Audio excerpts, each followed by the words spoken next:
Caribbean सागर के बीच एक परिवार अपनी यॉट पर छुट्टियां मना रहा होता है। माँ जूलिया तैरने के लिए पानी में कूद जाती है। आराम करते समय उसे कुछ अजीब महसूस होता है, लेकिन क्योंकि आसपास कुछ दिखाई नहीं देता, वह सोचती है कि शायद उसका भ्रम होगा। कुछ सेकंड बाद वही अजीब एहसास फिर होता है।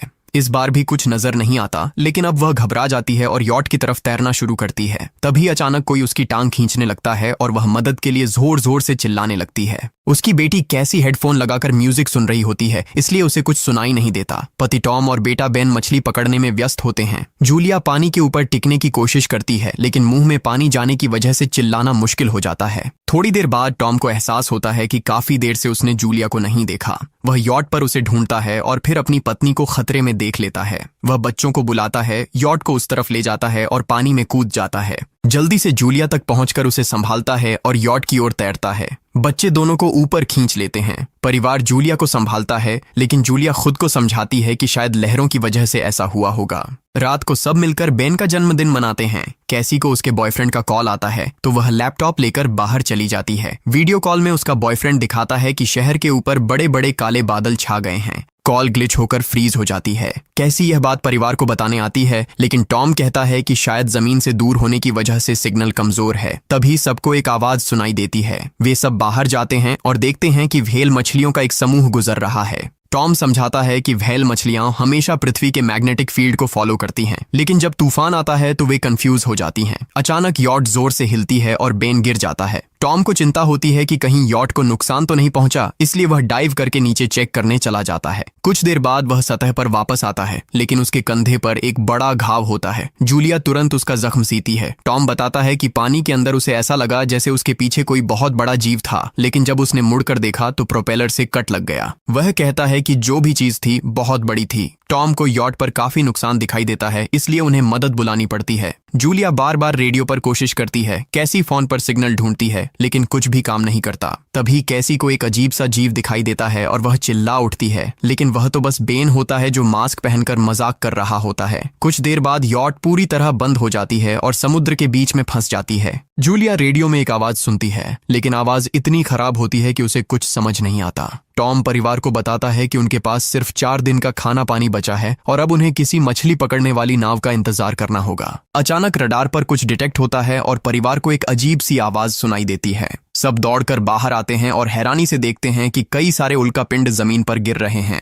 जहां जहां उल्कापिंड गिरते हैं वहां बड़े धमाके होते हैं। एक उल्कापिंड पानी में उनके पास गिरता है तो टॉम तुरंत यॉट को चलाने की कोशिश करता है। इंजन मुश्किल से चलता है, लेकिन तभी एक और उल्कापिंड उस इलाके को हिट करता है। परिवार डर के मारे एक दूसरे को कसकर पकड़ लेता है। तभी टॉम को समझ आता है कि जो आग के गोले गिर रहे हैं वे उल्कापिंड नहीं बल्कि सैटेलाइट्स हैं। उसी वक्त बेन देखता है कि यॉट से धुआं निकल रहा है। टॉम चेक करता है और कंफर्म होता है कि इंजन खराब हो गया है। हवा तेज होने लगती है तो फैमिली यॉट के अंदर छुप जाती है, बिना ये नोटिस किए कि कंपास बहुत तेजी से घूम रहा है। यॉट जोर जोर से हिलने लगती है। बेन फिर से गिर जाता है और इस बार उसे चोट भी लग जाती है। लहरें तेजी से यॉट से टकरा रही होती हैं। टॉम स्ट्रगल करके बाहर जाता है और लाइफ जैकेट्स लेकर आता है। तभी पावर चली जाती है। टॉम तुरंत पावर बॉक्स का बटन प्रेस करता है और लाइट वापस आ जाती है। उस वक्त बेन नोटिस करता है कि जूलिया की नाक से खून बह रहा है। जूलिया को चक्कर आने लगते हैं, जबकि कैसी सिंक पर जाकर उल्टी कर देती है। टॉम रेडियो ट्राई करता रहता है पर सिग्नल नहीं मिलता। अचानक एक तेज हाई पिच्ड नॉइज आती है और हवा और भी स्ट्रांग हो जाती है। जूलिया दरवाजे बंद करने की कोशिश करती है, पर एक हैच खुल जाता है और हवा खिड़कियां तोड़ने लगती है। टॉम एक फ्लेयर जलाता है और थोड़ी देर बाद अंधेरा छा जाता है।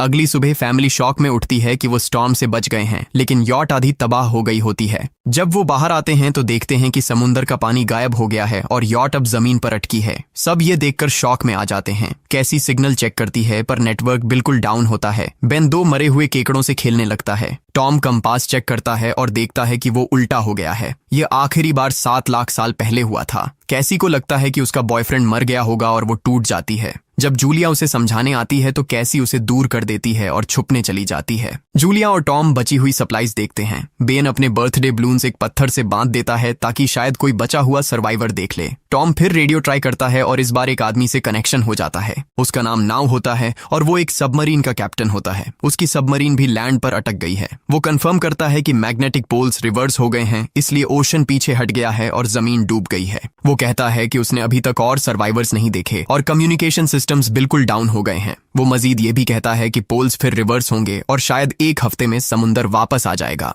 वो फैमिली को वार्न करता है कि जितना हो सके ऊंची जगह चढ़ जाओ, क्योंकि जब पानी वापस आएगा तो वो बहुत खतरनाक होगा। वो बोलता है उसका पार्टनर क्रैश में मारा गया और सबमरीन में बस 3 लोगों की ही जगह है। जूलिया और टॉम उससे कहते हैं कि प्लीज हमारे बच्चों को बचा लो। वो उन्हें अपने कोऑर्डिनेट्स दे देता है। टॉम कैलकुलेट करता है कि सबमरीन तक पहुंचने में 2-3 दिन लगेंगे। वो फैमिली से कहता है आज रात अच्छे से आराम कर लो, कल सुबह हम निकलेंगे। अगली सुबह फैमिली सामान पैक कर रही होती है, तभी टॉम को पास में कुछ हिलता हुआ दिखता है। वो एक लंगड़ा आदमी होता है जिसके हाथ में हारपून होती है और साथ में एक कुत्ता लगातार भौंक रहा होता है। टॉम उसके पास जाता है और उसे पानी की बोतल देता है, लेकिन वो आदमी कुछ ऐसी भाषा में बोलता है जो टॉम समझ नहीं पाता। पानी पीने के बाद वो अजनबी अचानक टॉम के सिर पर बोतल मारता है और चेहरे पर जोर का लात मार देता है। जूलिया डर के मारे भागती है, लेकिन तब तक देर हो चुकी होती है। वो आदमी टॉम के पेट में हारपून घुसा चुका होता है। टॉम कुछ पल तक तड़पता है और फिर वो उसकी गर्दन भी काट देता है। फिर वो आदमी जूलिया के पीछे भागता है और उस पर हारपून फेंकता है, जिससे उसके कंधे में चोट लग जाती है।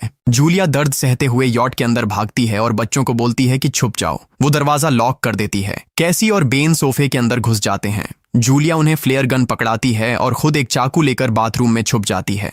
वो आदमी दरवाजे पर जोर जोर से धक्के मारता है और आखिर अंदर घुस ही जाता है। पहले वो थोड़ा खाना उठाता है और फिर यॉट में इधर उधर ढूंढने लगता है, फिर बाथरूम की तरफ जाता है, लेकिन जूलिया समझदारी से एक छोटे छेद से बाहर निकल जाती है। वो आदमी सोचता है कि जूलिया भाग गई, लेकिन जैसे ही वो धीरे से निकलने लगती है, उसका कुत्ता उसे देख लेता है और भौंकने लगता है। कुत्ता उस पर झपटता है तो जूलिया चाकू से उसे मार देती है। कुत्ते की चीख सुनकर वो आदमी बाहर आता है और अपने कुत्ते की लाश देखकर आग बबूला हो जाता है। इस बीच जूलिया यॉट के दूसरे साइड से अंदर जाने की कोशिश करती है। वो ऊपर चढ़कर टूटी हुई खिड़की से अंदर घुसने लगती है, लेकिन वो आदमी पहले ही वहां पहुंच जाता है। वो उसे पकड़कर जोर से मुक्का मारता है, जिससे वो नीचे गिर जाती है। जूलिया फर्नीचर पकड़कर बचने की कोशिश करती है, लेकिन वो आदमी उसे लात मारकर दूर फेंक देता है। फिर वो उसकी कलाई पर पैर रख देता है ताकि वो चाकू छोड़ दे, और फिर उसके बाल पकड़कर उसका चेहरा जमीन पर दे मारता है और सोफे पर फेंककर उसका गला दबाने लगता है। बच्चे ये सब कुछ देख रहे होते हैं। कैसी बाहर निकलकर फ्लेयर गन चलाती है जो सीधा उस आदमी को लगती है। वो जल उठता है और यॉट में आग फैलने लगती है।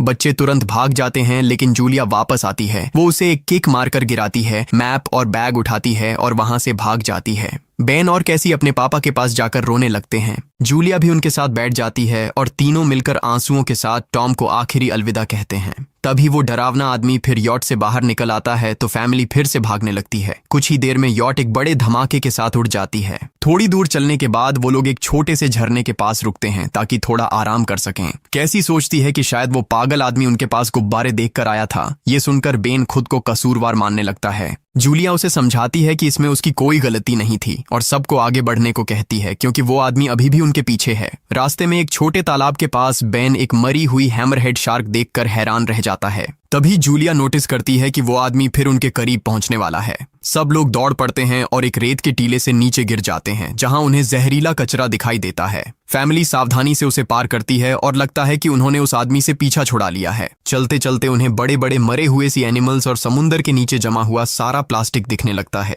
बेन धीरे धीरे चलने लगता है तो जूलिया समझ जाती है कि वो डिहाइड्रेशन के करीब है। वो सबको रुकने को कहती है। जब वो पानी की बोतल देखती है तो उसे झटका लगता है। बोतल में पानी लगभग खत्म हो चुका होता है। कैसी को एहसास होता है कि शायद उसने बोतल ठीक से बंद नहीं की थी। जूलिया गुस्से में चिल्लाती है कि उसकी लापरवाही की वजह से पानी खत्म हो गया। कैसी जवाब देती है, क्या फर्क पड़ता है, वैसे भी हम बचने वाले नहीं हैं। दोनों के बीच लंबी बहस होती है, फिर भी फैमिली आगे चलती रहती है। कुछ देर बाद उन्हें एक क्रैश हुआ प्लेन मिलता है। अंदर कुछ हिलता डुलता देख सब डर जाते हैं, लेकिन वो सिर्फ कुछ पक्षी होते हैं। फैमिली तय करती है कि रात यहीं प्लेन के अंदर गुजारेंगे। वो थोड़ा सा स्नैक शेयर करते हैं और जूलिया को टॉम की जैकेट में एक फैमिली फोटो मिलती है, जिसे देखकर उसका दिल टूट जाता है। कैसी पूछती है, मॉम आप और डैड की लव स्टोरी क्या थी? जूलिया मुस्कुराकर बताती है, टॉम हॉस्पिटल में मेरा पेशेंट था। फिर एक दिन उसने फूल और एक प्यारी सी कविता देकर अपना प्यार जताया था। रात के बीच में कैसी प्लेन से बाहर जाती है। तभी वो डरावना आदमी उसे पीछे से पकड़ने की कोशिश करता है, लेकिन जूलिया अचानक पीछे से उस पर टूट पड़ती है और बार बार चाकू से वार करके उसे मार देती है। कैसी अपनी माँ को गले लगाकर शांत करती है। अगली सुबह उस आदमी की लाश पर कीड़े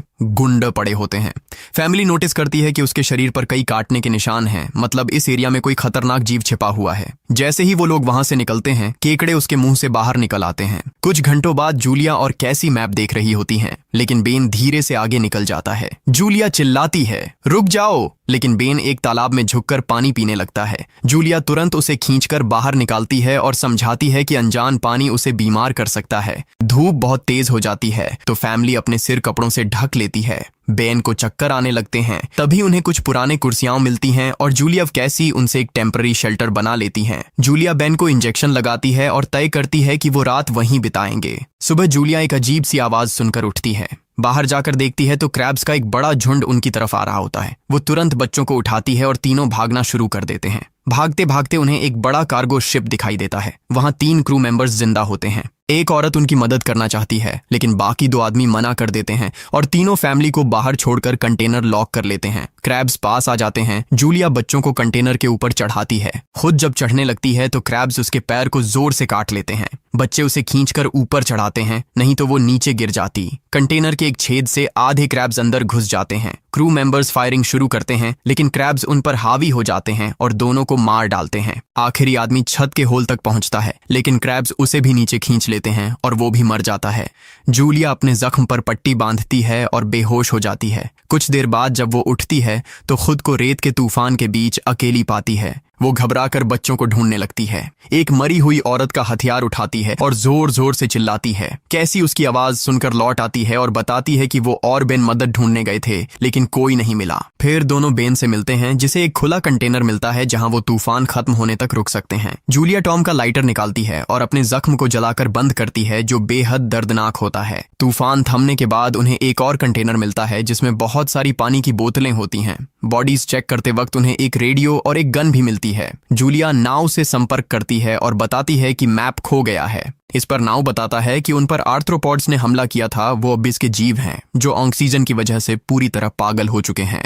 अब नाव फैमिली को जल्दी करने को बोलता है, क्योंकि उसके इंस्ट्रूमेंट्स ने कैलकुलेट किया है कि समुद्र उम्मीद से ज्यादा जल्दी वापस आएगा और उनके पास सिर्फ कुछ घंटे बचे हैं। वो एक फ्लेयर शूट करता है और फैमिली उस दिशा में चलना शुरू करती है। लंबी वॉक के बाद फैमिली को एक टूटा हुआ टॉयलेट मिलता है जिसमें बेन पेशाब करता है। अब वो लोग आखिरकार सबमरीन को पास ही देख लेते हैं, लेकिन वहां पहुंचने के लिए उन्हें एक बड़ा चट्टानी रास्ता पार करना होगा। जैसे ही वो रास्ते से गुजरते हैं, दीवारें हिलने लगती हैं और पत्थर गिरने लगते हैं, जिससे एक भयानक रॉक स्लाइड हो जाता है। जूलिया तुरंत अपने बच्चों को साइड में धक्का देती है और खुद भी पीछे हट जाती है ताकि कुचली न जाए। अब एक पत्थर की दीवार उनके बीच आ गई है। जूलिया बच्चों से कहती है कि वो बिना उसके आगे बढ़ जाए, लेकिन कैसी मना करती है और जोर देती है कि उसकी माँ को चढ़ने की कोशिश करनी चाहिए। बहुत बहस होती है और चिल्लाने के बाद जूलिया वादा करती है कि वो बाद में अपने बच्चों को ढूंढ लेगी। मजबूर होकर कैसी अपने भाई को खींचकर आगे ले जाती है। बच्चे चट्टानी रास्ता चढ़कर सबमरीन की तरफ भागते हैं, लेकिन वहां पहुंचकर देखते हैं कि नाव बाहर खून में लथपथ पड़ा है। वो समझाता है कि उसके लिए सब खत्म हो गया है और अब बच्चे सबमरीन ले सकते हैं। ये सोचकर कि एक एक्स्ट्रा जगह होगी, कैसी वापस अपनी माँ को ढूंढने भागती है। तभी जूलिया केकड़ों को आता देखती है और वो फायरिंग शुरू कर देती है। कुछ केकड़ों को वो मार देती है, लेकिन झुंड बहुत बड़ा होता है और सबसे लड़ना मुश्किल हो जाता है। उसी वक्त कैसी दीवार के ऊपर दिखाई देती है और हाथ आगे बढ़ाती है तो जूलिया अपने घायल पैर के बावजूद तेजी से चढ़ना शुरू करती है। कैसी की मदद से वो दूसरी तरफ पहुंच जाती है और दोनों साथ में सबमरीन की तरफ भागते हैं। बेन पहले से ही ऊपर खड़ा होता है और फायर खोल देता है ताकि केकड़े डिस्टर्ब रहें जब तक फैमिली ऊपर चढ़ जाए। केकड़े नाव के शरीर तक पहुंचते ही तुरंत उसे खाने लग जाते हैं। जूलिया गन उठाती है और फायरिंग जारी रखती है जब तक बच्चे अंदर चले जाएं। जब वो सुरक्षित हो जाते हैं, जूलिया समझती है कि गोलियां खत्म हो गई हैं, तो वो गन केकड़ों पर फेंक देती है और अपने बच्चों के साथ अंदर चली जाती है। फैमिली हैच को अच्छे से लॉक करती है और खिड़की से केकड़ों को सबमरीन के चारों तरफ देखती है। इसी वक्त समुद्र वापस आ जाता है तो तीनों तुरंत अपनी सीटों पर बैठकर बेल्ट पहन लेते हैं और एक दूसरे का हाथ पकड़ लेते हैं। तेज लहरें सबमरीन को जोर जोर से इधर उधर फेंकना शुरू कर देती हैं, जिससे जूलिया को पूरी जर्नी के विजन दिखने लगते हैं और कैसी उल्टी कर देती है। जल्दी ही वो हाई पिच आवाज वापस आती है और फैमिली बेहोश हो जाती है। कुछ देर बाद जूलिया और बच्चे होश में आते हैं और खुद को जिंदा देखकर खुश होते हैं। वो हैच अनलॉक करके बाहर निकलते हैं और देखते हैं कि लहरों ने सबमरीन को एक तबाह शहर में गिरा दिया है। यानी अब जिंदा रहने और नया जीवन शुरू करने की उम्मीद है। और यहीं पर फिल्म खत्म होती है। चैनल को सब्सक्राइब करना न भूलें और बेल आइकन जरूर दबाएं ताकि आपको ऐसे ही मजेदार वीडियो मिलते रहें। देखने के लिए धन्यवाद।